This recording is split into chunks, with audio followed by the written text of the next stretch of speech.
तो दोस्तों हमारे साथ हैं इब्राहिम अंसारी सर जो कि आरआरबी जेई में कार्यरत हैं अभी।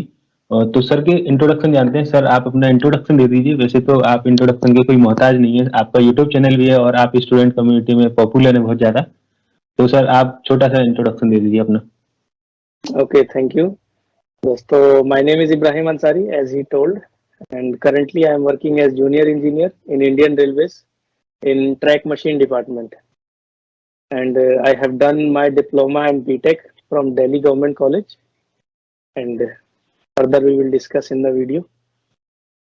तो सर आप अपनी पूरी मतलब जर्नी कैसे रही आपने, जैसे आपको पता चला हुआ आपने बेसिक एजुकेशन, आपने डिप्लोमा कब पास आउट किया था सर? आप अपना बेसिक एजुकेशन के बारे में बता दीजिए थोड़ा सा। आपने कब तक? मैं अपनी एजुकेशन और जर्नी दोनों मिक्स करके बताता हूँ जिससे आपको प्रॉपर ठीक है। आइडिया लग जाएगा। ठीक है, सबसे पहले मैंने 2013 में अपनी 10th कंप्लीट की थी। उसके बाद मैंने दिल्ली पॉलिटेक्निक की तैयारी करके जीवी पंत पॉलिटेक्निक कॉलेज से डिप्लोमा कंप्लीट किया 2016 में। उसके बाद जी। कॉलेज से प्लेसमेंट हुई थी, फिर मैंने 1 साल जॉब की 16 से 17।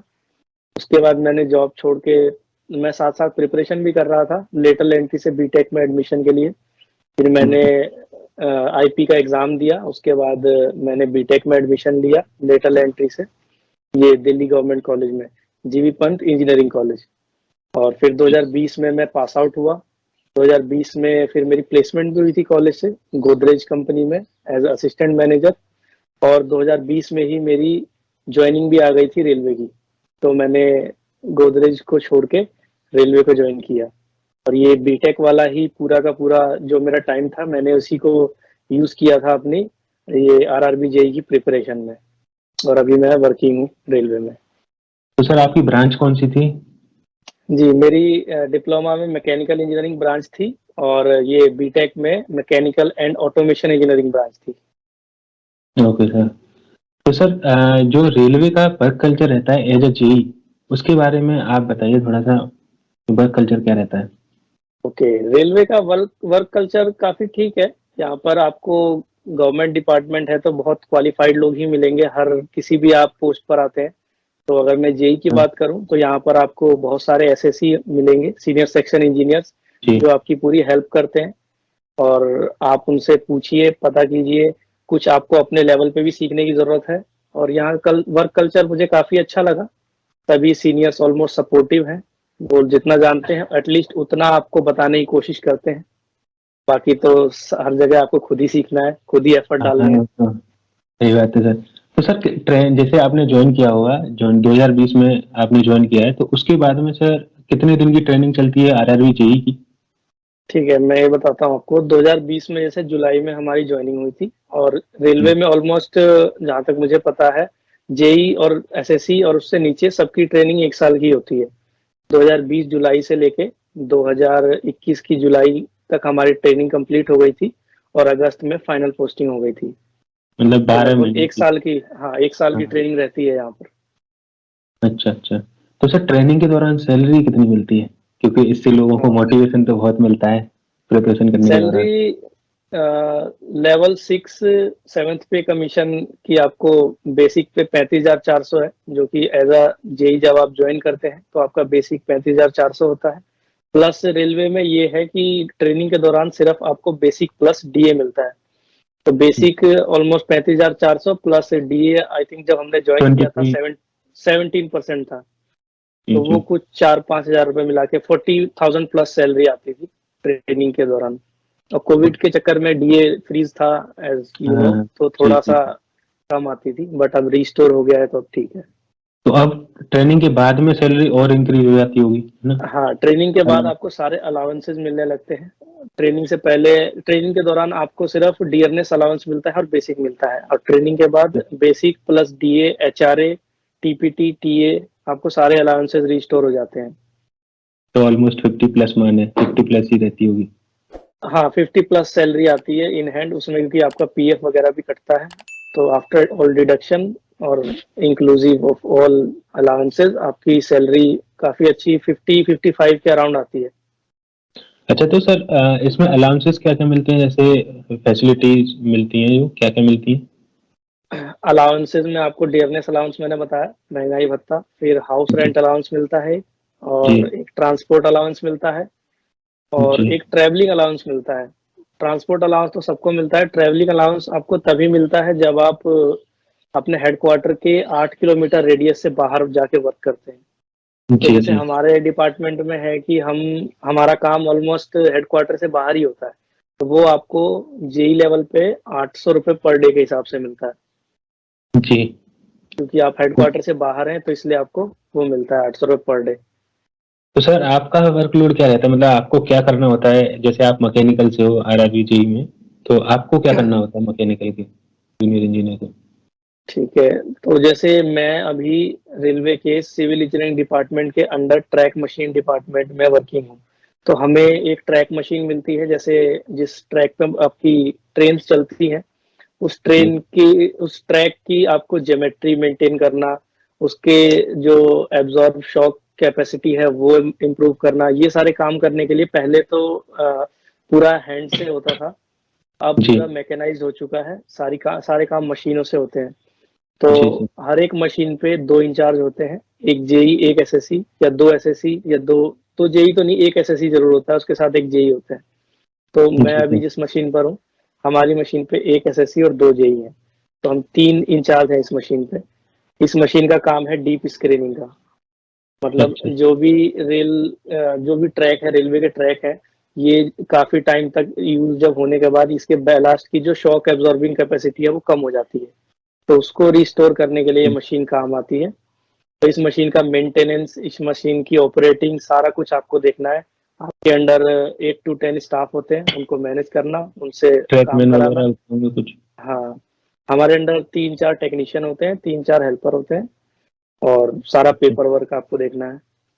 मतलब पूरा देखना होता है अपने एरिया का हाँ, भी। हाँ। सुपरविजन का काम है सारा आपका यहाँ पे। तो सर जैसे जेई के बाद में, जैसे आपने जेई के ज्वाइन किया है, तो उसके बाद में प्रमोशन का क्या क्राइटेरिया रहता है, कितने दिन बाद? प्रमोशन का क्राइटेरिया एक ही है यहाँ पर रेलवे में, सिर्फ जेई के बाद आप एसएससी बन सकते हैं। और उसके जी बाद 5 ईयर सर्विस के बाद आप रेलवे में जब वैकेंसी आती है असिस्टेंट इंजीनियर की, तो आप डिपार्टमेंटल एग्जाम देके उसमें अगर आप क्वालिफाई करते हैं तो आप असिस्टेंट इंजीनियर बन सकते हैं। तो आपको रिजर्वेशन मिलता होगा, जैसे आप इंटरनल मतलब एम्प्लॉय हो तो वो आपको रिजर्वेशन? रिजर्वेशन नहीं, वो इंटरनल डिपार्टमेंटल वैकेंसीज होती हैं, वो डिपार्टमेंट के लोगों के लिए ही होती हैं। अच्छा, जितने भी जेई हैं सभी लोग उस एग्जाम को फेस करेंगे, हाँ, कंडक्ट करें मतलब? एसएससी बन जाते हैं तब तक तो सभी एसएससी उसके लिए क्वालिफाई होते हैं, तो वो लोग अच्छा, जेई एग्जाम के बाद देंगे। में सीधा एसएससी बनोगे आप मतलब डायरेक्ट? हाँ, तो कितने जेई के साल बाद लगता है इसको, मतलब होने में अभी एवरेज? तक का जो हिसाब है, 2 से 3 साल तो लग जाते हैं, 3 साल आप मान के चलो। अच्छा, मतलब 3 साल इतनी बाद, जल्दी बन जाते हैं, मतलब जल्दी ऑलमोस्ट प्रमोशन के हिसाब हाँ। से 3 साल बाद ही? हाँ, एसएससी थोड़ा जल्दी बन जाता है, लेकिन वही एसएससी के बाद फिर प्रमोशन बहुत कम है। अभी इस पे लड़ाई भी चल रही है कि एसएससी के बाद, क्योंकि डिपार्टमेंटल एग्जाम क्वालिफाई करना बहुत टफ हो जाता है, 5 साल बाद एग्जाम होता है और उसमें थ्योरी इतना याद नहीं रहती, फिर सब लोग और अपने वर्क वैकेंसी भी कल्चर कम में। आती होंगी फिर एई की, हाँ, उसके हिसाब से? वैकेंसी भी बहुत कम होती है, पूरे जोन में 8-10, उसके लिए इतने सारे एसएससी। और एसएससी होंगे कम से कम हाँ, तीन, बहुत मतलब ज्यादा एसएससी। 7-8। तो चलो सर, अब स्टूडेंट्स की बात कर लेते हैं। जो स्टूडेंट्स प्रिपरेशन कर रहे हैं उनको कैसे प्रिपेयर करना चाहिए, उनकी क्या स्ट्रेटेजी रहनी चाहिए? जैसे आपने स्ट्रेटेजी तो प्रिपेयर किया होगा, तो आपकी क्या स्ट्रेटेजी थी ऐसे मतलब? स्ट्रेटजी तो जैसे कि मैंने अपनी एक वीडियो भी बनाई है, आप उसको अपने आई बटन में हाँ टैग हाँ। कर देना। सर का यूट्यूब चैनल है शेपिंग माइंड्स करके, जिसकी लिंक डिस्क्रिप्शन में, और आप आई लिंक में जाके भी सर के चैनल को विजिट कर सकते हैं। यहाँ पे सर सारी ऑलमोस्ट रेलवे से रिलेटेड जितनी भी क्वेरी होती हैं, और भी अदर एग्जाम जैसे गवर्नमेंट होते हैं उनके बारे में सर बताते रहते हैं। सर पर्सनली उसको डील करते हैं, तो आप जाके जरूर से चेकआउट करें। सर कंटिन्यू करते हैं। ओके, स्ट्रेटजी के बारे में तो मैं यही कहना चाहूंगा कि आप टेक्निकल हो, नॉन टेक्निकल हो, पहले आप प्रॉपर किसी से कोचिंग लीजिए, या तो ऑफलाइन है या ऑनलाइन है। ठीक है, जी मैं किसी का प्रमोशन नहीं करूंगा यहाँ। आपको जो भी बेस्ट लगता है, जो भी आपके पास सुटेबल रिसोर्सेज हैं, या ऑनलाइन हो या जी ऑफलाइन हो, सर। आप हर एक सब्जेक्ट के पहले अच्छे तरीके से कोचिंग लीजिए, पूरा सब्जेक्ट कवर कीजिए। ये मत देखिए कि सिलेबस में ये है ये नहीं है। जेई लेवल के जितने भी सिलेबस, जितने भी एग्जाम है, प्रीवियस ईयर। उनका पूरा एक आप ब्रॉड सिलेबस कवर करके चलिए। ताकि ये ना हो कि ये एग्जाम आया तो ये वाला टॉपिक तो मैंने पढ़ा नहीं, अब दोबारा उसे पढ़ने आप जा रहे हो। ठीक है, तो हर एक सब्जेक्ट को पहले आप कवर कीजिए, ऑनलाइन या ऑफलाइन किसी भी टीचर के थ्रू। उसके बाद आपको हर एक चीज की रिवीजन करनी है और क्वेश्चन लगाने हैं। मेन जी स्ट्रेटेजी यही है कि पहले सब्जेक्ट को कवर किया जाए, उसके बाद उसके क्वेश्चंस लगाए जाए।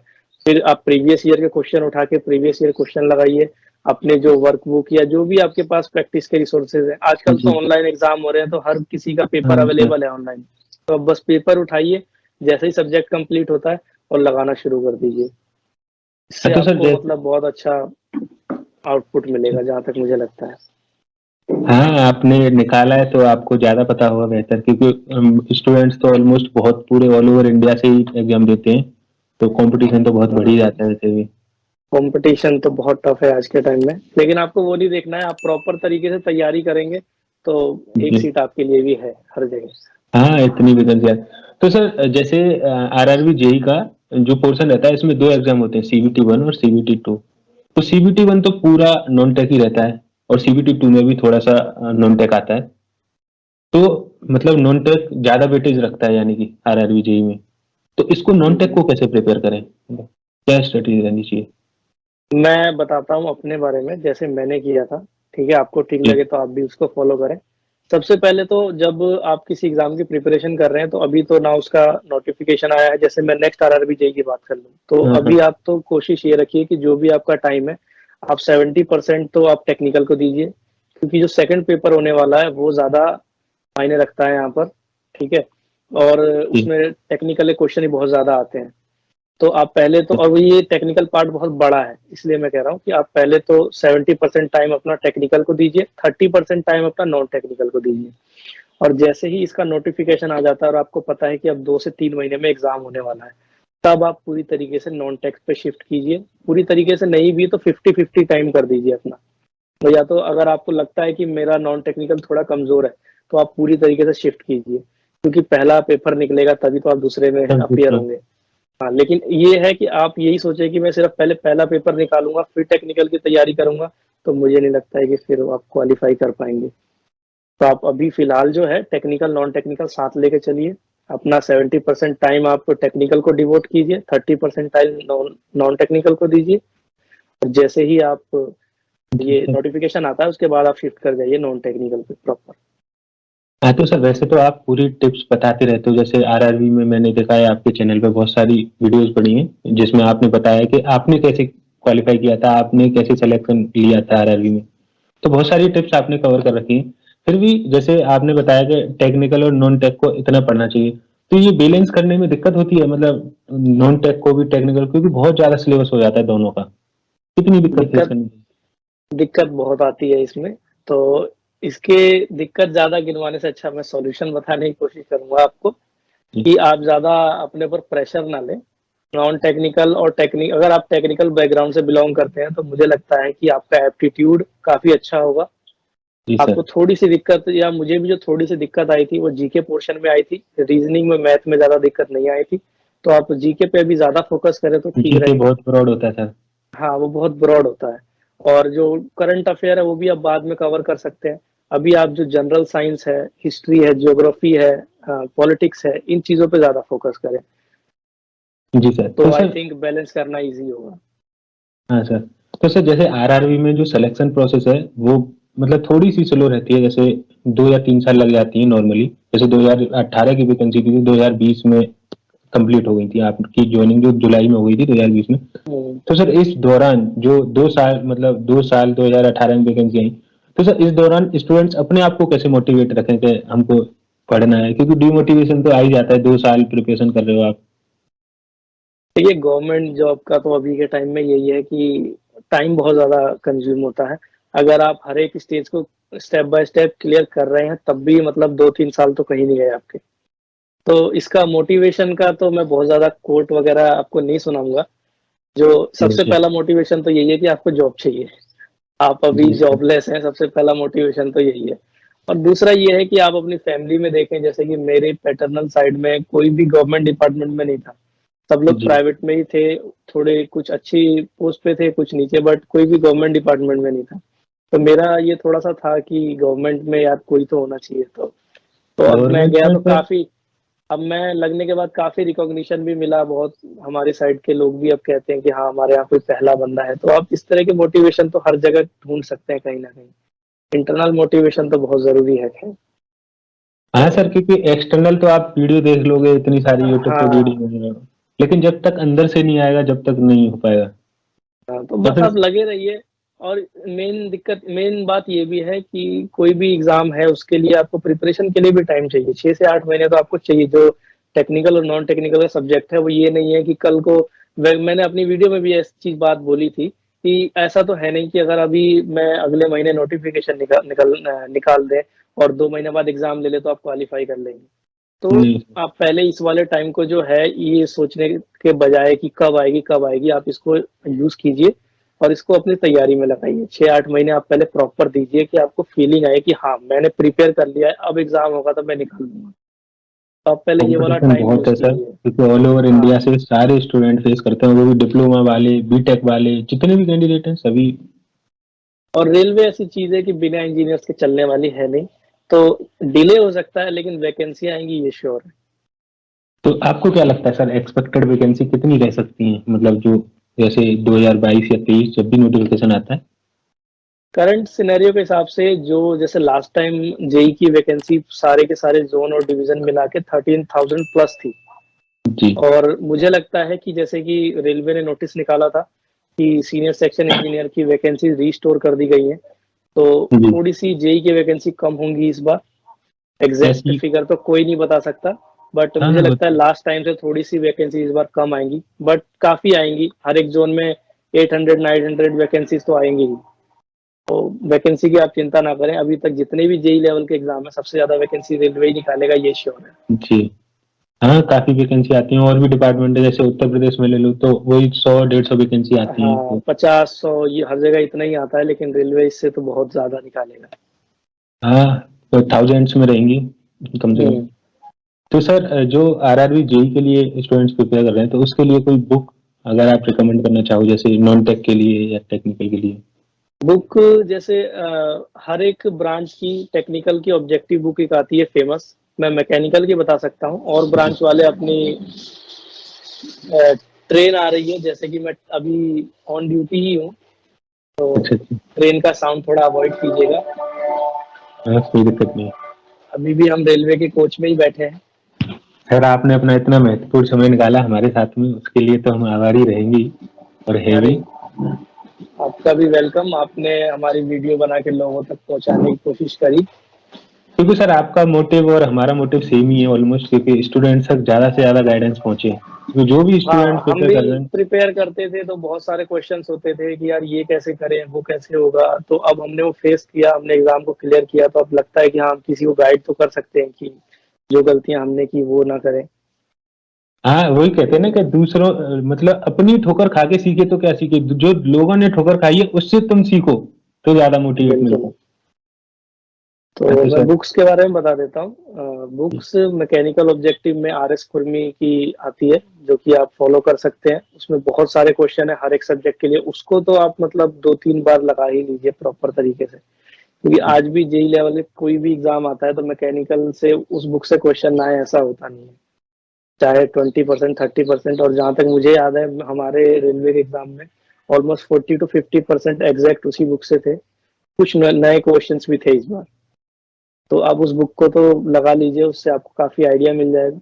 बट डायरेक्ट आप उस बुक पे ना जाए, पहले आप कहीं से तैयारी करें, कोचिंग लें और पूरे सब्जेक्ट के कॉन्सेप्ट को समझें। क्योंकि आप अगर अभी मैकेनिकल ऑब्जेक्टिव की बुक लगा लेंगे तो हो सकता है आपको लगे कि हाँ मैंने बुक लगा ली है, लेकिन मैं एक हफ्ते बाद अगर कोई क्वेश्चन उसी से पूछूंगा तो आप नहीं बता पाएंगे, क्योंकि आपने सिर्फ क्वेश्चन देखा था, पीछे का कॉन्सेप्ट आपको नहीं पता। कॉन्सेप्ट पता ही नहीं। हाँ, तो आप पहले पूरा, मैंने जैसे बताया था कि कोचिंग वगैरह कहीं से भी लेके या सेल्फ स्टडी भी कर रहे हैं तो पूरा प्रॉपर तरीके से कॉन्सेप्ट को आप मतलब क्लियर बेसिक तो कीजिए। क्लियर रहना ही चाहिए। हाँ, उसके बाद आप उस बुक पे जाएं। तो टेक्निकल पार्ट के लिए आप उस बुक को प्रेफर कर सकते हैं, और जो भी आपके ऑनलाइन पेपर पड़े हुए हैं जेई के या और एग्जाम्स के, आप उन्हें फॉलो करिए, इससे ज्यादा की जरूरत नहीं है। और नॉन टेक्निकल में तो जीके के लिए मैंने ज्यादातर सिर्फ एक ही बुक रेफर की थी, लूसेंट की जो दूसरा। जीके वाली बुक आती है। और बाकी यूट्यूब से काफी सारे जिन जिन टॉपिक्स में दिक्कत आती थी उनकी वीडियोस देख लेते थे। यूट्यूब पे वन लाइनर क्वेश्चंस भी लगाते हैं कई सारे टीचर्स, तो कभी टाइम मिला रात में तो वो देख लिया सोते हुए 1 घंटे की वीडियो, इतना इनफ है। और मैथ के लिए आप 2-3 बुक्स आती हैं, उसमें से कोई भी एक जो आपको ठीक लगे। एक है राकेश यादव सर की आती है मैथ के लिए, और एक RS अग्रवाल की तो बहुत टाइम से आ रही है, तो मैंने तो RS अग्रवाल यूज की थी। राकेश यादव सर की बुक भी अच्छी बताते हैं, आप प्रैक्टिस के लिए उन्हें यूज कर सकते हैं। और रीजनिंग के लिए ऐसा कुछ मैंने अलग से यूज नहीं किया था, पेपर्स के ही क्वेश्चन लगा भी के। RS अग्रवाल आपकी ही है, अगर RS लगाना अग्रवाल चाहें आती है, लगाना चाहे तो लगा सकते हैं, बट हाँ, ऐसा हाँ। कुछ नीड लगी नहीं मुझे। सिर्फ वीडियोस देखी, कॉन्सेप्ट क्लियर किए टॉपिक्स के, और क्वेश्चंस लगाए जहां से मिले, बस इनफ था। तो सर प्रीवियस ईयर जो होते हैं वो कितना है रोल देंगे, मतलब प्रीवियस ईयर? प्रीवियस ईयर मुझे लगता है कि आपको ये बताता है कि आपकी तैयारी अप टू द मार्क है कि नहीं, एग्जाम के लेवल को बीट कर रही है कि नहीं, मैच कर रही है कि नहीं। तो वो तो बिना लगाए आप जाइए मत एग्जाम में, तो आप जरूर लगा के जाइए। आपका सोल पर्पज ही होना चाहिए कि वो क्वेश्चंस मुझे समझ आने चाहिए जो पहले पूछे गए हैं। आपके पढ़ाई का ये पर्पज होना चाहिए, वो इससे आपको समझ में ऑलमोस्ट आ रहे हैं। सारे टॉपिक हाँ, कवर हो जाते हैं, हाँ, सिलेबस कवर। टॉपिक भी कवर हो जाते हैं, और आपको पता लगता है कि जो मैंने पढ़ा है वो मुझे याद भी है कि नहीं। जब तो वो सर क्वेश्चन लास्ट होने में, लग जाएंगे तो आपको काफी मोटिवेशन भी मिलेगा, और आपको लगेगा कि कॉन्फिडेंस फील होगा आपको। जी सर, लास्ट में सर स्टूडेंट्स को कोई टिप्स देना चाहो आप, मोटिवेट करना चाहो, बताना चाहो कि कैसे अपनी प्रिपरेशन लास्ट करें? में मैं आप सभी से यही कहना चाहूंगा कि ज्यादा इधर उधर ना झांकते हुए, सभी बच्चे आज के टाइम में इसी में लगे हुए हैं कि वैकेंसी नहीं आ रही है, ये नहीं हो रहा है। अब ये तो पार्ट ऑफ लाइफ है, हमेशा ऐसा ही होता है, कभी वैकेंसी आती है, कभी थोड़ा डिले होता है, तो वो सब ना देख के अपनी तैयारी पे पहले ध्यान दीजिए। और आपको पता है आज के टाइम में गवर्नमेंट जॉब की कितनी वैल्यू है, तो उस अपने आप को वैल्यू प्रोवाइड करने के लिए, अपने नाम एक सोसाइटी में बनाने के लिए आप तैयारी कीजिए। मुझे नहीं लगता इससे ज्यादा कुछ बहुत ज्यादा मोटिवेशन की जरूरत है। सही बात है सर। तो सर आपने अपना इतना कीमती वक्त निकाला, आप अभी मतलब ऑलमोस्ट कोच में बता रहे हैं और दिखाया भी आपने कोच में हो, तो उसके लिए बहुत बहुत धन्यवाद सर। थैंक यू आपका भी, हमारी वीडियो बनाने के लिए और लोगों तक इसे पहुंचाने के लिए। दोस्तों सर का यूट्यूब चैनल जरूर से चेकआउट करो, क्योंकि सर सारी टिप्स बताते हैं और ट्रिक्स भी बताते हैं कैसे आपको एग्जाम को क्लियर करना है, क्योंकि सर ने खुद एग्जाम निकाले हुए हैं। ऐसा नहीं कि सर ने नहीं निकाले, वो अपना एक्सपीरियंस आपके साथ में शेयर करते हैं, तो जरूर से जाके चेक करें। तो धन्यवाद सर, बहुत बहुत आपका यूट्यूब पे आने के लिए। Thank you students.